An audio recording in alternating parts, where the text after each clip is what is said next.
kebiasaannya sudah berubah. Jadi semua itu perlu pelatihan. Jadi nggak ada yang mengatakan, Ustaz, anak dari lahir udah kayak gini, Ustaz, udah nggak bisa. Nggak ada kata-kata nggak bisa. Kita nggak boleh putus asa. Allah itu kata Allah, ana inda dhanni abdi bi. Aku bergantung dengan perasaan hambaku kepadaku. Jadi kalau antum husnudzon sama Allah bisa berubah, insya Allah antum akan berubah. Kemudian yang keempat, lingkungan. Faktor lingkungan juga mendukung. Kita perlu menciptakan lingkungan yang baik. Ada orang dari kampung, Masya Allah jamaah, ke Jakarta jadi supir mikrolet.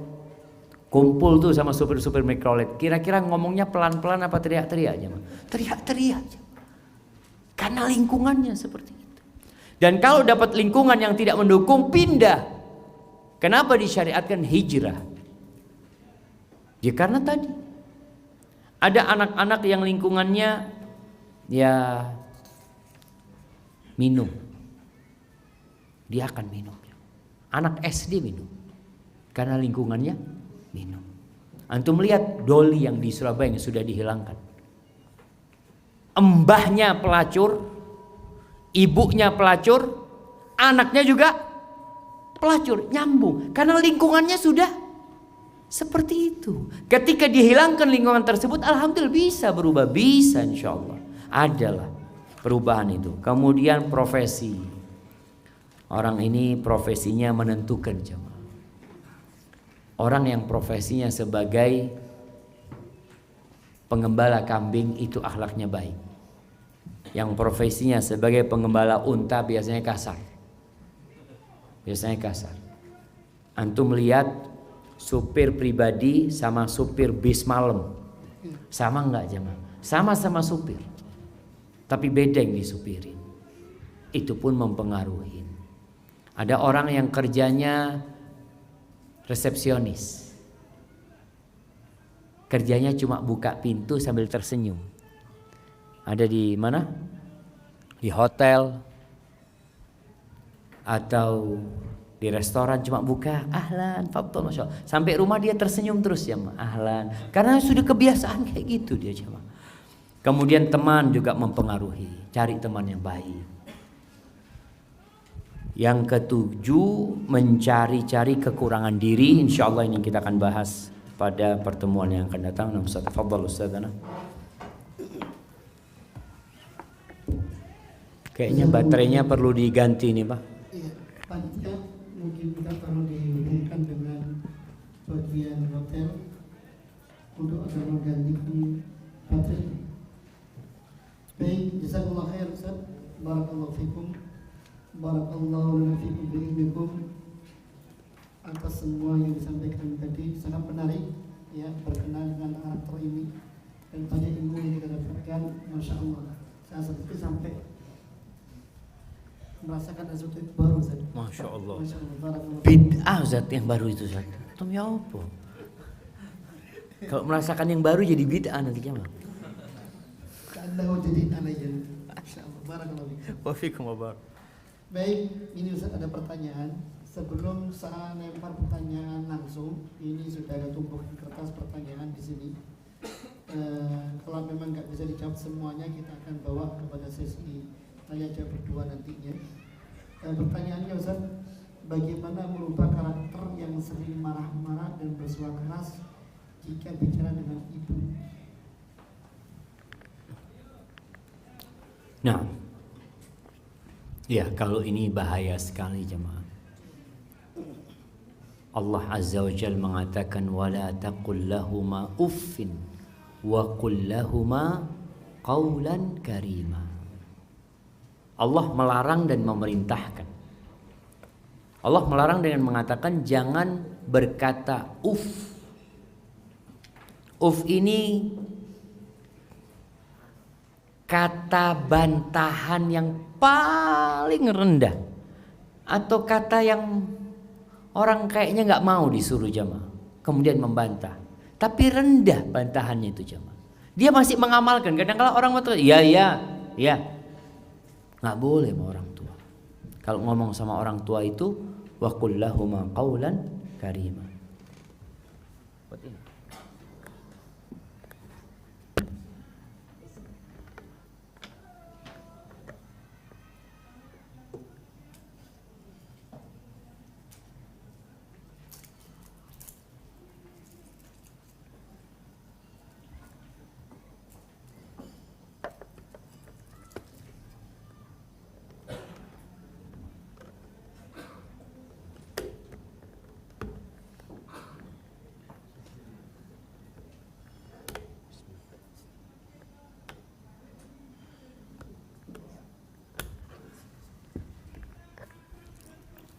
Wa qul lahuma qawlan karima. Jadi kalau ngomong sama orang tua itu dengan ucapan yang karim, yang mulia.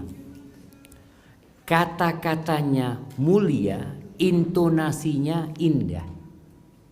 Jadi ngomong sama orang tua harus seperti itu.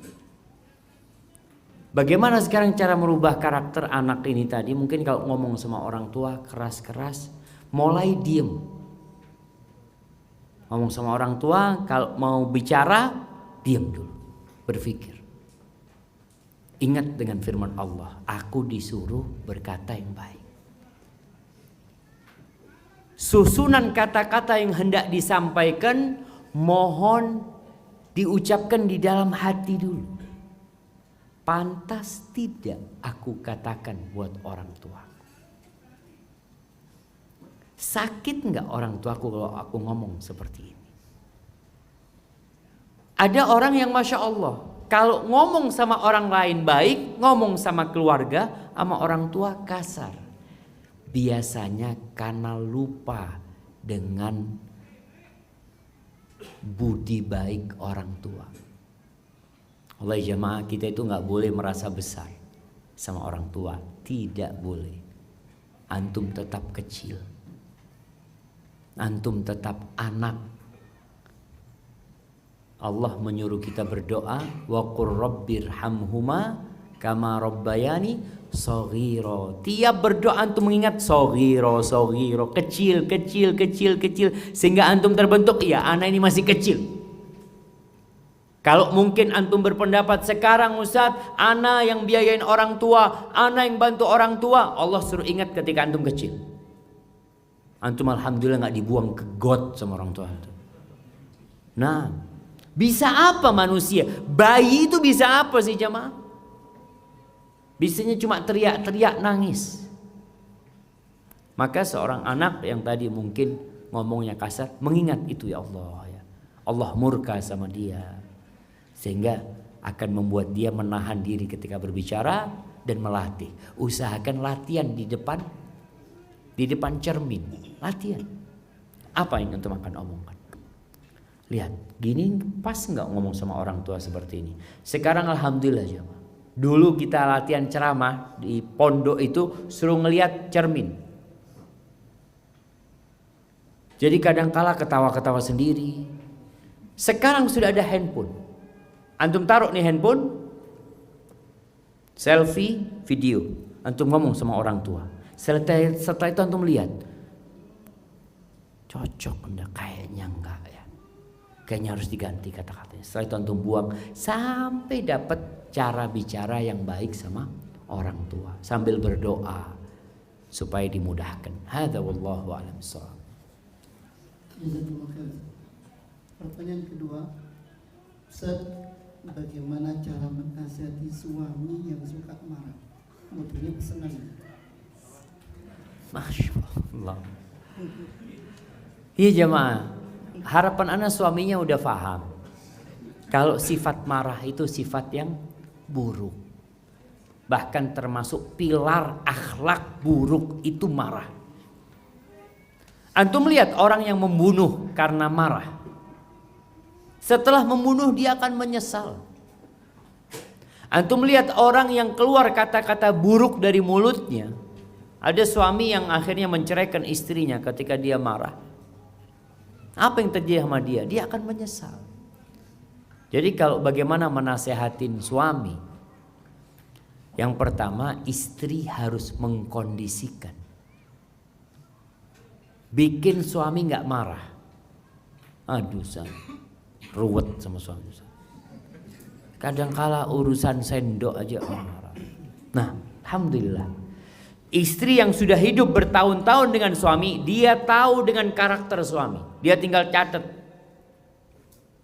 Kapan suami marah? Suami marah biasanya jam 7 pagi Ustaz. Sebelum berangkat kerja. Ketahuan jemaah. Baik, jam 7 pagi. Terus marah lagi pulang kerja Ustaz.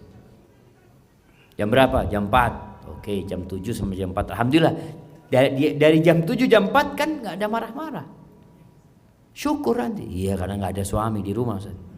Baik. Kemudian marah lagi jam berapa? Mau tidur Ustaz. Udah ketahuan. Jadi marahnya sehari 3 kali. Alhamdulillah. Setelah ketahuan jadwal marah suami, sekarang cari penyebab suami marah.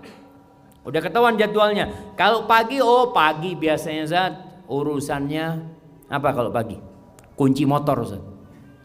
Dia yang ke masjid subuhan, dia yang taruh kunci motor, kita yang dimarahin. Oh siap, bikin serep nanti. Kunci serep 20 bikin. Suami ribut, kunci motor mana? Padahal tahu yang salah siapa? Suami nih. Tadi suami yang pakai motor, kemudian dia marah-marah sama istri. Dan istri nggak boleh ngomong sama suami, nggak boleh ngomong sama suami. Oh, kan abang yang naruh kunci, jangan. Itu akan menambah suami lebih marah. Itu tidak menyelesaikan, itu bukan solusi. Tapi suami marah, langsung buka lemari. Bang, nih ada model baru bang. Fadhal. Itu saya jazakallah khair. Udah ketahuan nih marahnya karena kunci. Karena biasanya marahnya suami ini hanya pengulangan. Istri tahu, nggak ada yang baru. Itu hanya rekaman. Jadi ya mungkin rekaman suami memang terbiasa aja bang. Subhanallah ya. Subhanallah. Anak kemarin naik kuda. Itu kata pelatihnya, Ustaz, kuda ini kalau biasa di tempat ini berhenti Ustaz. Biasanya dia berhenti Ustaz. Nanti dibawa keliling tempat ini dia berhenti. Kuda itu kalau terbiasa dia jalan, diajak lari nggak mau, dia jalan aja. Karena udah terbiasa seperti itu. Maka perlu pembiasaan baru sekarang. Suami sekarang udah dibiasakan pagi cari kunci selalu ada. Dengan tersenyum istri mengatakan, tafadhali bang. Siap, berangkat dia.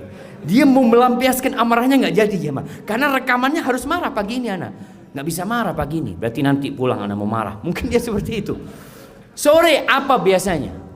Biasanya suami pulang marah Ustaz karena anak nggak bukain pintu.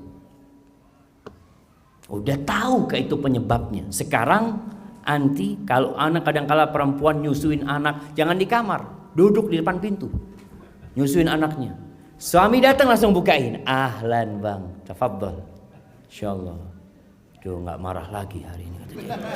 Iya tetap itu jemaah. Nanti malam dibiasakan seperti itu, lama kelamaan hilang. Jadi istri pun punya peran besar. Dan buat orang yang menahan emosinya, subhanallah. Di sebuah hadis Rasul SAW mengatakan tuh tentang orang yang kadhama ghaidhahu wa huwa qadirun ala ayyunafidhahu. Dia bisa melampiaskan emosi tapi dia tahan. Pada hari kiamat akan di depan manusia dia akan disuruh milih bidadari mana yang dia suka. Subhanallah. Jadi ketika suami mau marah, ingat sama bidadari. Oh ya, ana mau yang di sana. Sabar. Itu juga insya Allah membuat dia lebih bisa sabar. Fadhal Ustaz. Nah. Sedikit tambahan. Nah. Ada kisah sedikit. Ada seorang suami kerja di kota. Pulang ke rumah, istri memang kebetulan di desa. Tahu dia kalau suaminya pulang itu capek. Pulang disambut, tidur dipijit sampai tertidur. Habis tertidur, sang istri berdandan mandi dibangunkan. Mas, monggo bangun. Sampai pilih nedo sego atau nedo kulo. Sangar ini jemaah.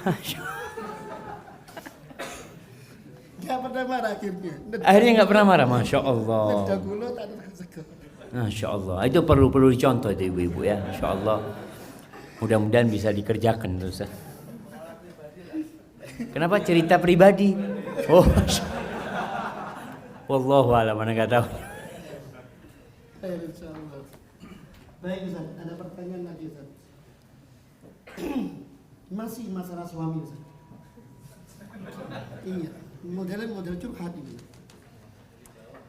Afwan Ustaz, bagaimana menghadapi seorang suami yang sikapnya welcome dengan orang lain, akan tapi untuk istrinya tidak? Ngobrol dengan orang lain disempatkan, jika di rumah sudah capek, kalau tidak capek, jika di rumah sudah capek, kalau capek repot dengan HP atau yang lainnya. Jadi untuk istri hanya untuk melampiaskan syahwatnya. Terkadang kumpul dengan keluarga sedikit sekali. Mohon nasihatnya. Jazakumullah khair. Masya Allah, jamaah. Iya. Sebagaimana sabda Rasul SAW, khairukum khairukum linisa'ihim. Orang yang terbaik di antara kalian adalah yang paling baik sama istri-istrinya, sama keluarganya. Yang pertama, nasihat ana buat sang istri sebelum buat suaminya, hendaklah bersabar. Kita tuh harus melihat yang baik itu dari Allah, yang buruk itu dari kita. Kenapa anak kok dapat suami seperti ini? Mungkin masalahnya di anti. Silahkan perbanyak istighfar, perbaiki diri. Perbaiki hubungan kita sama Allah, insya Allah Allah Rabbul Alamin akan memperbaiki hubungan kita dengan keluarga kita. Jadi kalau ada hubungan yang buruk, mungkin penyebabnya karena hubungan kita sama Allah tidak baik. Ini buat istri dan buat suami nasihat. Jadi tolong diperbaiki, karena berarti ada yang nggak benar. Kemudian yang kedua, kalau dikatakan suami modelnya seperti itu, karena yang bertanya istri, maka istri hendaklah mengkondisikan. Suami mau sibuk dengan handphonenya, ngomong sama suami, bang, abang main handphone, boleh anak pijetin kakinya bang. Masya Allah. Itu suami akan bingung. Karena istri biasanya nuntut sama suami, hak dia. Dia punya hak. Tapi kalau dalam rumah tangga itu yang ada menuntut hak dan kewajiban, yang ada berantem. Apalagi suami merasa dia komandan di rumah. Maka mulai saat ini anti tidak bicara hak anti, tapi anti bicara hak suami. Bagaimana suami senang? Abang mau main handphone, ana ambilkan power bank bang ya, fadhol bang. Kasih power bank, kasih apa sambil dipijetin kakinya. Bang boleh ana sambil ngaji bang, insya Allah. Diruqyah suami jamaah. Nah, artinya tetap istri berusaha untuk mendekat sama suaminya. Kemudian istri ini banyak modal bicara istri ini yang gak update. Maka istri harus mengimbangin suami. Suami sukanya apa sih? Suami sukanya bola, Ustaz. Masa anak ngomong tentang bola?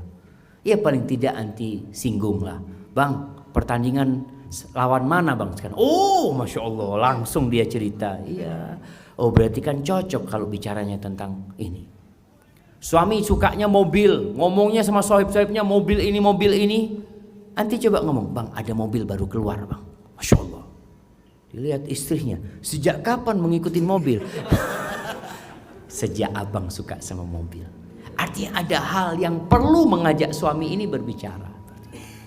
Kemudian berikan pelayanan yang lebih.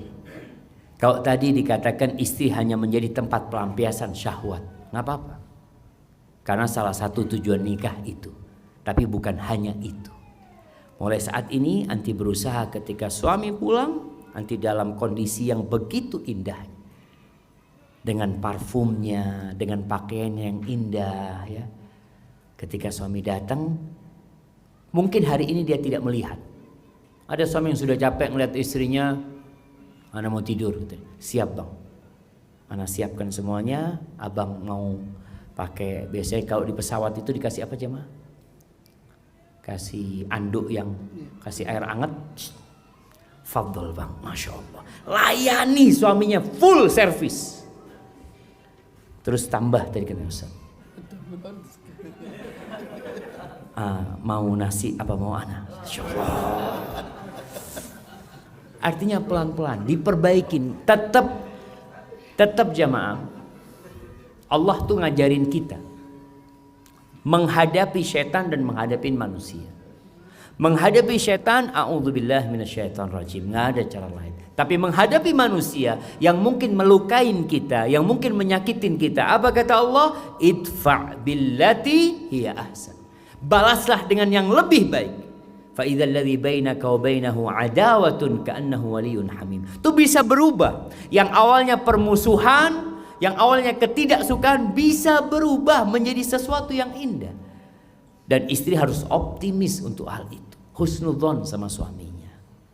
Adapun bagi suami, nih bagi para suami, jangan sampai kelak pada hari kiamat nanti ketika di persidangan ternyata yang nuntut antum itu istri. Dia datang kepada Allah. Nih ya Allah, suamiku ya Allah. Selalu omongannya kasar, menyakitkan hati. Dia selalu nuntut haknya dia. Nah, jangan sampai itu terjadi. Maka tugas suami belajar lagi, apa sih hak istriku? Orang yang baik itu bukan yang baik sama temannya, bukan yang baik sama karyawannya. Kalau dokter bukan yang baik sama pasiennya, bukan. Kata Nabi SAW, khairukum linisai. Orang yang terbaik di antara kalian adalah yang paling baik sama istri-istrinya. Maka hendaklah antum baik sama mereka. Mungkin antum melihat nih, antum capek. Ingat, Rasul SAW lebih capek daripada antum. Beliau itu kalau pulang habis isya, beliau habis asar, subhanallah. Beliau habis asar itu kerjanya keliling ke rumah istri-istrinya. Jadi istri-istri Nabi SAW itu tidak merasa kehilangan suaminya, karena suaminya tiap hari datang. Tapi tidak bermalam, datang ke rumahnya Aisyah, datang. Nanti yang terakhir ke rumahnya yang beliau bermalam di sana. Habis isya beliau pulang ke rumahnya, istrinya bermalam. Habis isya beliau nggak langsung tidur. Ceritanya Maimunah, ngapain Nabi SAW? Beliau ngobrol sama istrinya. Ngobrol. Bahkan kadang-kala obrolannya panjang. Cerita Aisyah radhiyallahu taala anha ketika bercerita tentang hadis Ummi Zara. Cerita itu panjang jamaah. Nabi alaihi salatu wasallam menyimak, mendengarkan sampai selesai. Setelah selesai beliau memberikan komentar. Beliau mengatakan, ana laki ka Abi Zara li Ummi Zara walakinni la utalliq. Beliau memberikan komentar seperti itu. Aisyah pun menyambut komentar Nabi SAW mengatakan, bal anta khairun min Abi Zara ya Rasulullah. Engkau lebih baik dari Abu Zara wahai Rasulullah. Jadi ada komunikasi seperti itu. Hadza wallahu a'lam bissawab. Nah, satu lagi Ustaz. Ya. Tapi ini pertanyaan miris Ustaz. Bismillah. Ana seorang istri sedang hamil. Suami ana baik dan pekerjaannya halal, tapi beliau di luar kota. Ana saat ini hubungan dengan mantan ana waktu kuliah. Mohon nasihat. Masya Allah jemaah. Allahu Akbar jemaah. Nih teknologi yang ada membuat banyak rumah tangga hancur.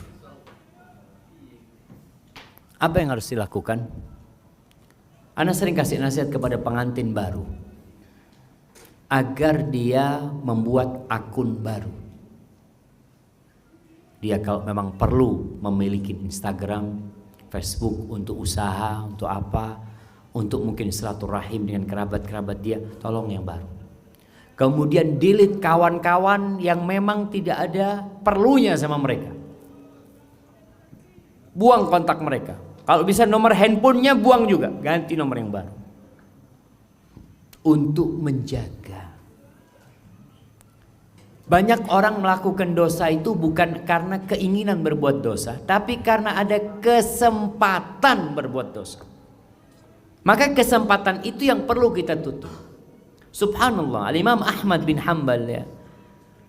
Bagaimana beliau ketika ditanya apa hukumnya orang yang masuk masjid melihat orang-orang pada sholat, akhirnya dia sholat sama mereka dan dia sholatnya bagus, dia indahkan sholatnya karena melihat orang lain sholat.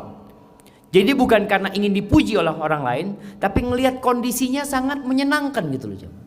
Orang pada sholat semuanya, jadi dia jadi sholat. Apakah itu ria? Enggak, dia nggak ria. Ria itu kalau sholat untuk mereka. Tapi ini sholat semangat beribadah karena melihat kawan-kawannya sedang sholat. Melihat orang pada ngaji jadi kepingin ngaji. Maka tadi ketika seorang ini dia sendirian, suaminya keluar kota, bikin lingkungan yang membuat engkau selamat. Jangan chatting dengan siapapun yang tidak ada perlunya sama mereka. Kalau perlu teman curhat, orang kalau sendiri itu biasanya perlu teman curhat, silahkan. Tapi tidak dengan laki-laki lain. Sama ustadz pun berhati-hati. Ana sering dengar curhatan perempuan. Kalau ana sudah capek, ana kasihkan ke istri ana. Nih dengerin, ngomong sama istri ana. Karena lama-kelamaan kadang-kala perempuan itu mulai menggoda aja. Betul. Jadi Allah kan mengatakan fala takhdha'na bil qaul. Kalian kalau bicara jangan lemah gemulai gitu jamaah ya, sambil seakan-akan merayu. Anak kalau sudah dapat perempuan kayak gitu, anak udah kasihkan ke istri. Ini udah nggak sehat. Karena ustadz juga manusia.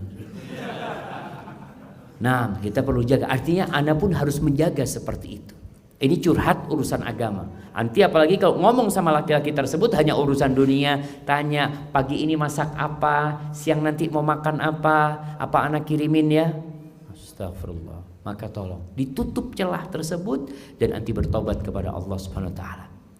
Allah mengatakan jalla jalaluhu wala taqrabuz zina. Jangan mendekati zina. Allah melarang zina. Tapi Allah tekankan dekat aja jangan. Makanya semua jalan menuju perzinahan itu ditutup. Memandang aja suruh tundukkan. Bicara aja ada aturannya. Berdua dengan wanita yang bukan mahramnya nggak boleh karena setan yang ketiganya. Hadza wallahu a'lam bishawab. Dan bagi para suami yang meninggalkan istrinya, tolong jaga Allah. Ihfadillah yahfadka. Jaga Allah di tempat perantauan. Niscaya Allah akan jaga istrimu. Tapi kalau ada laki-laki yang di tempat perantauan bekerja tidak menjaga Allah, istrinya juga nggak akan dijaga nantinya. Al jaza'u min jinsil amal. Balasan itu setara sesuai dengan amal perbuatan. Hadza wallahu a'lam bishawab. Itu yang bisa Anda sampaikan. Apabila benar itu dari Allah Azza wa Jalla, insyaallah besok lanjutkan lagi. Sallallahu ala nabiyina Muhammad wa ala alihi wa sahbihi wasallam. Jazakumullah khairan Ustaz. Barakallahu fikum. Baik para jemaah sekalian yang dimuliakan Allah Subhanahu wa taala, inilah sesi kedua tentang kajian madrasah karakter. Dan insyaallah kita akan besok bersama beliau. Dan setelah sesi tanya jawab ini, kita akan masuk pada sesi break. Kemudian kembali lagi ke sini sekitar jam 10 lewat 10 menit insyaallah. Adapun pertanyaan pertama yang belum terjawab, insyaallah kita akan lanjutkan pada sesi selanjutnya. Mudah-mudahan Allah melimpahkan taufik kepada kita semuanya. Demikian, subhanallah wa bihamdihi asyhadu an la ilaha illa anta astaghfiruka wa atubu ilaik. Wassallallahu ala Muhammadin wa ala alihi wasallam. Wassalamualaikum warahmatullahi wabarakatuh. Waalaikumsalam. Ustaz. Ana enggak satu. Iya, Ustaz. Ana salamnya ke Ami. Siap. Ana lek dak ngisi ikut tadi ke dah.